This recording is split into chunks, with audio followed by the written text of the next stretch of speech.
नवाब जी, पहले आपसे बात। प्रशांत किशोर से आपके नेता शरद पवार जी ने घंटों बातें की हैं और इसके बड़े मायने निकाले जा रहे हैं। क्या ये माने कि अब एनसीपी के लिए प्रशांत किशोर चुनावी रणनीति बनाने जा रहे हैं? देखिए, ऐसा है कि कल 3 घंटे की मुलाकात हुई, ये बात सच है। लेकिन एनसीपी के लिए कोई रणनीति बनाने की जिम्मेदारी उन्हें दी गई, इसमें किसी भी प्रकार की कोई सच्चाई नहीं है। निश्चित रूप से वो रणनीतिकार हैं, देश में क्या राजनीतिक परिस्थिति है उसकी जानकारी उन्होंने दी होगी।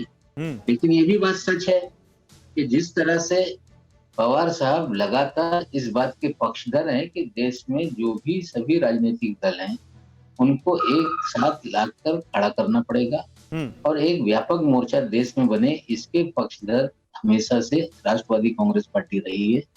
आने वाले दिनों में उसकी दिशा में हम काम करेंगे।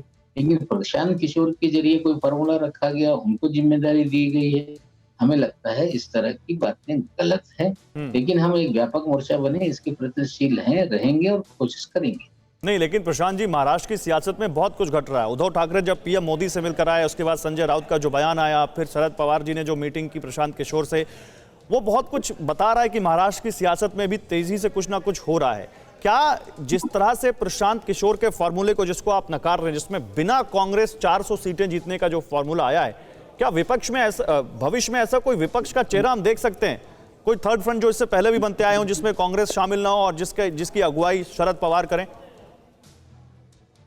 देखिए, अभी ऐसा है कि इस तरह की कोई चर्चा नहीं। पवार साहब ने तो हमेशा कहा है कि किसी भी फ्रंट का मैं नेता बनना चाहता हूँ।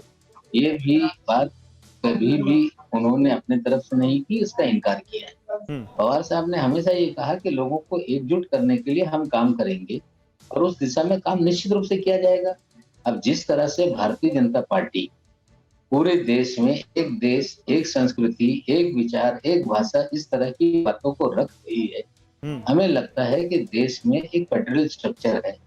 हम इसके पक्षधर हैं कि सभी भारतीय भाषाओं का सम्मान होना चाहिए।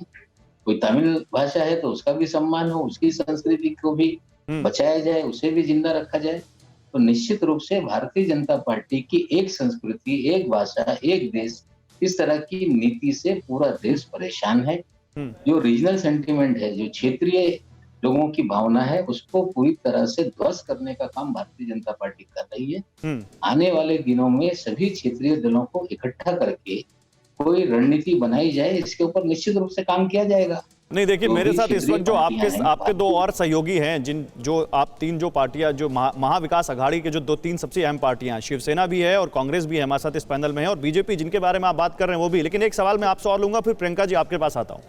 क्या नवाब मलिक जी ये माने कि जिस तरह से संजय राउत के बयान आया, जिस तरह से उद्धव ठाकरे और प्रधानमंत्री नरेंद्र मोदी की मुलाकात हुई, क्या महाराष्ट्र की सियासत में आने वाले दिनों में हम कुछ ऐसा देख सकते हैं जो फिलहाल अभी नहीं दिख रहा?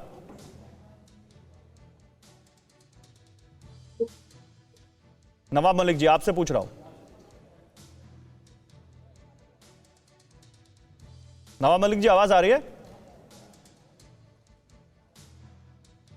लग रहा नवाब जी तक आवाज नहीं आ रही। प्रियंका, आपसे।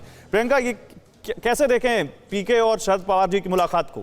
क्या मानती हैं कि कोई वहां पर अंदर खाने एनसीपी में भी रणनीति हो रही है, चल रही है?